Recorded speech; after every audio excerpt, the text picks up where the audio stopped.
Happy Monday. So for those, we're going to continue in the story. For those who are like, why haven't you run? Why are you still in this? Why aren't they cut off? I don't have a great answer other than what I've read in my trauma books and in therapy, that we're in a state of manipulated, coerced shock. Yes, in retrospect, it seems obvious that we should not be in this anymore and that a year ago it should have been over. But you just keep hoping that people will change, especially when they appeared to be nice. Everyone else thinks they're nice. Anyone else that you talk to about them not being nice thinks that it's your fault. And so I hear you in the comments, and I know you don't mean it mean to me, I don't think. But it's like, you just hope that it will change. And you let things happen and you just hope it'll change then. And something else, I don't know. I don't have a good explanation. For those following along, we're at the point where I'm not even going to recap anymore because blah. So my husband has said the only communication that you're going to hear from me is what I promised my dying dad, that I'm going to help you budget and figure out what to pull from the retirement account a year. So I'm not going to back up other than really quick summarizing to say that it was a nightmare getting the information from my mother-in-law, from my husband. He would tell her he needed codes or passwords. And she would, mostly it was codes. It was like verification codes when he would log into something and it would be like, we don't recognize you, we're sending a code. And so my husband would be like, can you get me that code via text? Because he doesn't want to call her because she'll just become the person she always is. And so she could never do it. It was always, you need to call me to get that code. And some people might be like, well, security wise, that's probably what should happen. And it probably should, but we just wanted to text to get these codes because we don't want to call her. And so my husband works really hard on this for like a week. And he's a school teacher. And so he created a video on YouTube that wasn't public. It was, just shared with people, only people who you share it with, blah, blah, blah, can watch the video. Made this amazing video where he was like screen sharing. He showed the different accounts, what's in them. Here's what your credit card balance, blah, blah, blah, blah, blah, like would show various things. So not only did he make a spreadsheet for her that was like, you could interact with it, change values, but he made this 17-minute video that was like a masterpiece. I watched it just to appreciate his teacher prowess. And sent it off. I'll just double check looking at the email. So Friday, June 25th at 10:30 a.m. he sent to his whole family that he has a spreadsheet documenting everything, how much to pull out of retirement account. Let me know if you have questions. Just gonna do one more, maybe two today. So after my husband on Friday, June 25th sends that email at 10:39 a.m., we get a 2:37 p.m. email from my mother-in-law, and I'm just going to read it. Thank you, all caps, precious son. And then this is no longer all caps. Thank you for using your gifts, knowledge, wisdom, and compassionate care of me. I see you and dad through you all over this, all caps, brilliant body of work. I have no worries. You've got this. This next screenshot I'm going to show you doesn't matter all that much. It only matters because I just want to show you how she signs her name. We saw this for the first time in the post I did Saturday, and here is the lovely second time we're going to see this. So later on that night, she sends another email from her other personality saying, hi, loved, that wasn't funny, but I mean, seriously, you guys. Hi, loved ones. I just accidentally deleted the email exchange from Matt. So go to your trash folder. Could one of you please send it to me? Thank you. My question is, please tell me why you recommend that Target and Capital One cards be taken off auto pay. He explained this thoroughly in his 17-minute video. Is anyone surprised that she didn't watch it? Again, though, they mostly just wanted to show you love, mom, in parentheses, the queen. My husband doesn't respond until 1:37 p.m. on Sunday. He says, I think it's a good idea to take off your auto pay, so I'm not going to re-detail that here. Let me know if you're having any trouble opening the YouTube link that I sent.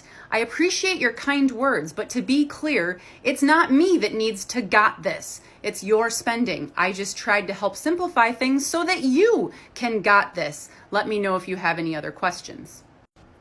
So a little more than an hour later, we get this from mother-in-law. And another thing, said with levity.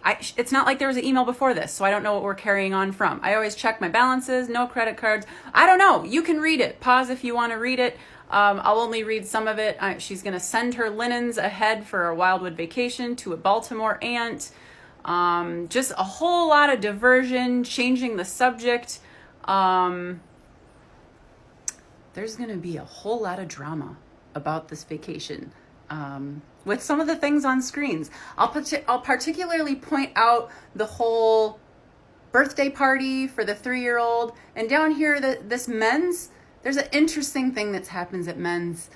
I know, I love to foreshadow. I just die for it. Okay, I don't, but anyway, thanks for listening.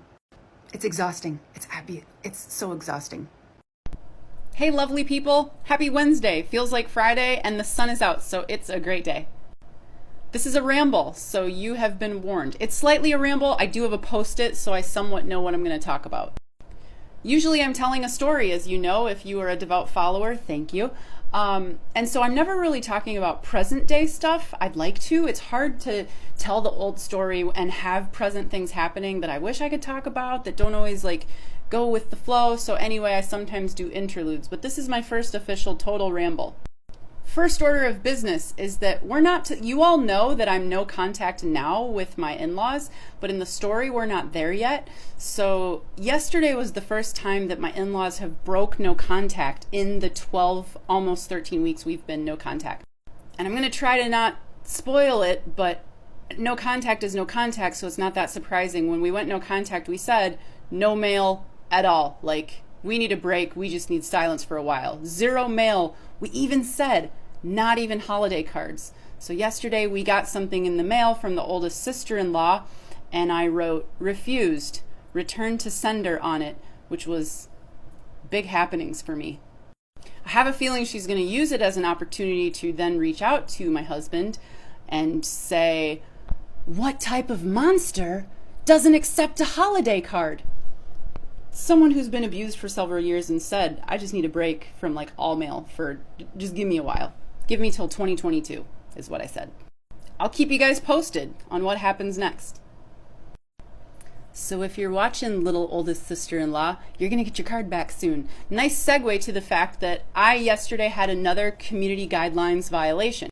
The violation was on my third part of where my mother-in-law sent the handwritten letter to my parents.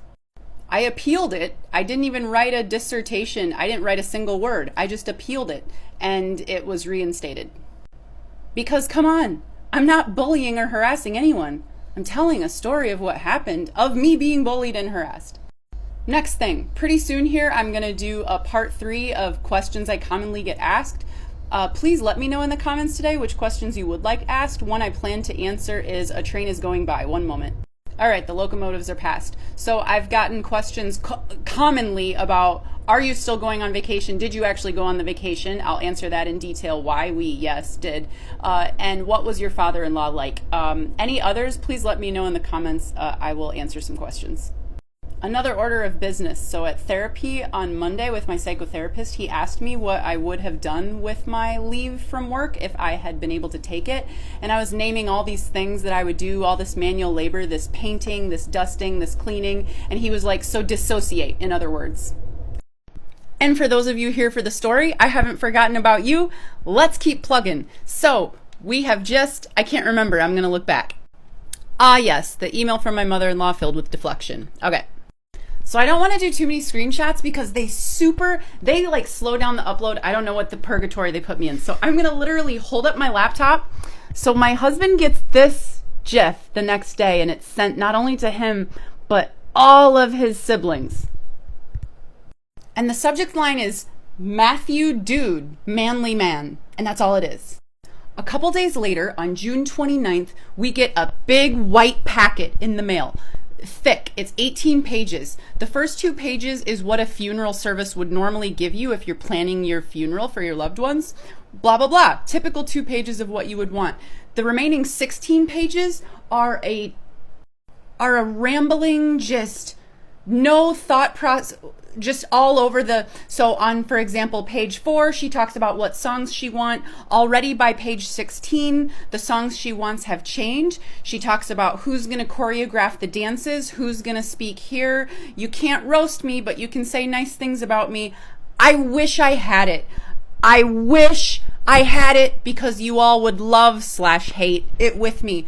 I recycled it in a moment of just absolute fury of just, you're insane. You're, to hell with this. I'm not going to read 16 pages that change several times of what you actually want.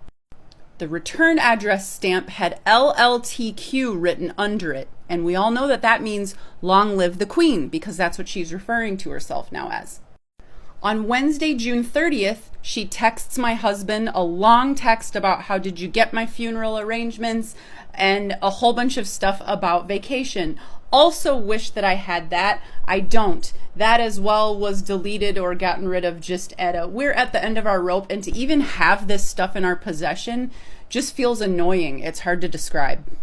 So after my husband gets that from her, because he's told her a billion times that he's done with information like that, in emails and texts, he's told her this. My husband actually finally blocked my mother-in-law on June 30th of 2021.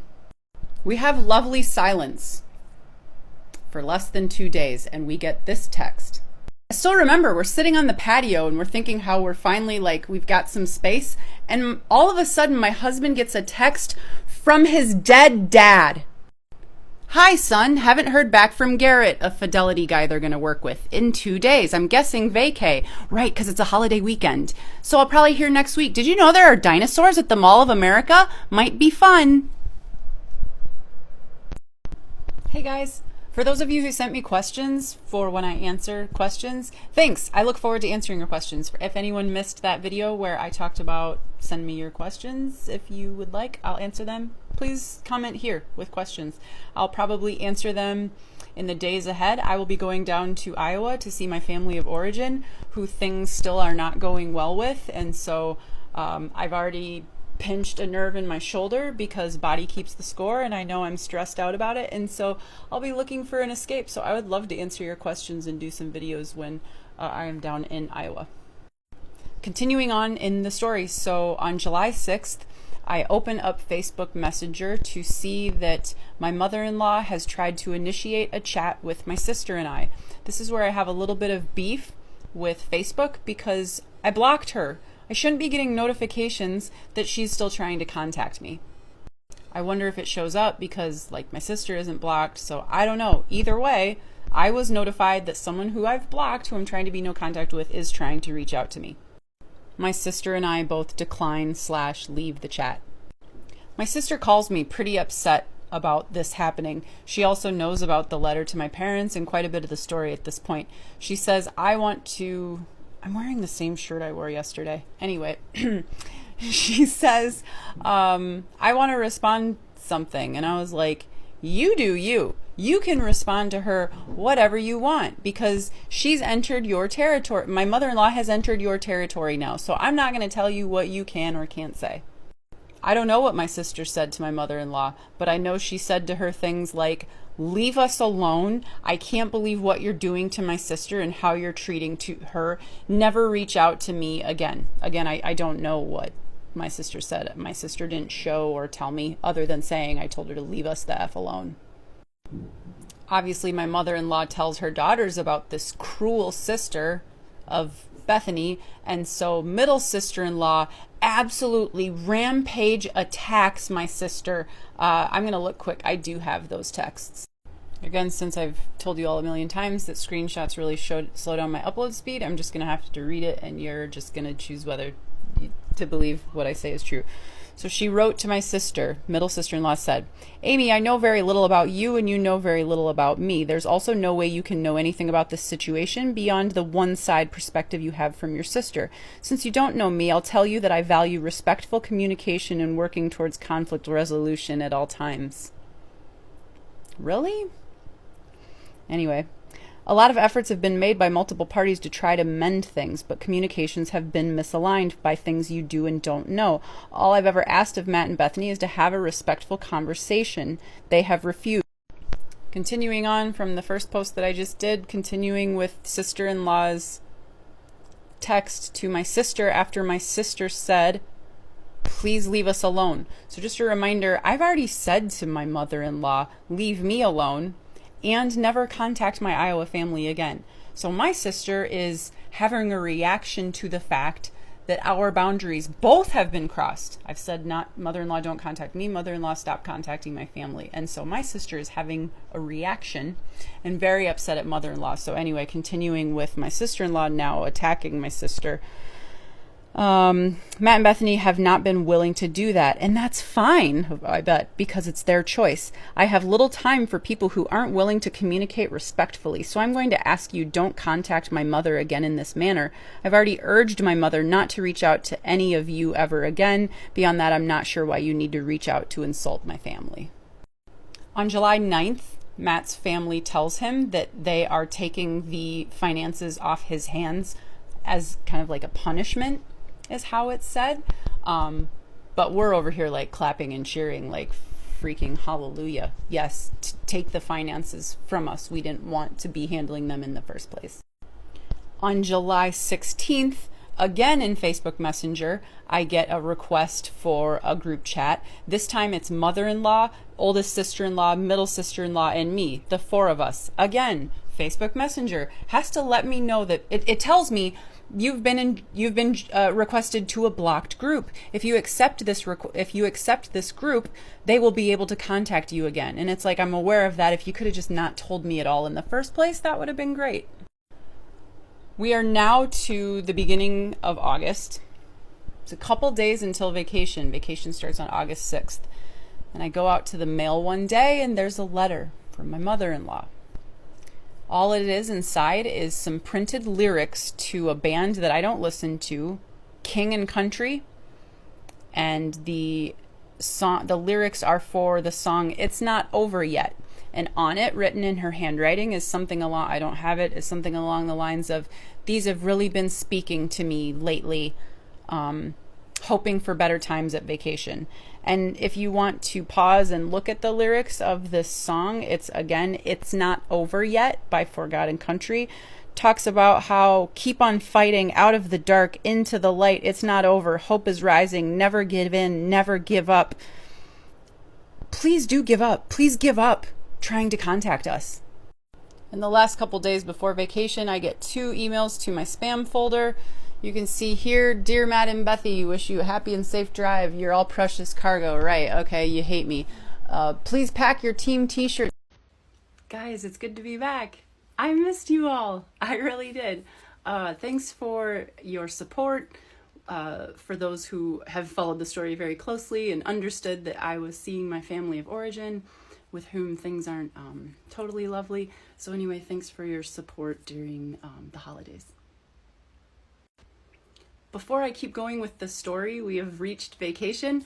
I had said in a past post that I have like piling up questions that I am genuinely interested in answering for you. So I'm going to do that today. And if I get through it all and have more time, I have PTO this morning from work for about an hour longer. So if I can get through it, I'll continue with the story. I'm going to really quick start with things that I forgot to say. So when we were at my origin family's house for Friday, Saturday, Sunday, my husband actually watched some of my TikToks. So for those who that aren't aware, my husband is aware that I'm TikToking about this. He knows that I'm not using names, other really specific identifiers, but he knows I am openly talking about it. He also knows that I'm going to get into talking about him too pretty soon. But anyway, he watched some and he reminded me some things that I forgot that I will now share. So going back to when the middle sister-in-law was like, phone call or we want our money back on the rental, I had said that we gave the money back, and then the middle sister-in-law was like, you didn't have to give the money back, you just had to call us. And we were like, we know. He reminded me that after that first nice text of, we just need the phone call, we don't necessarily want to go find our own place now, we didn't think you would call our bluff. Didn't say that, but he reminded me that after that went by, she then sent like 20 texts of absolute vitriol that he never responded to.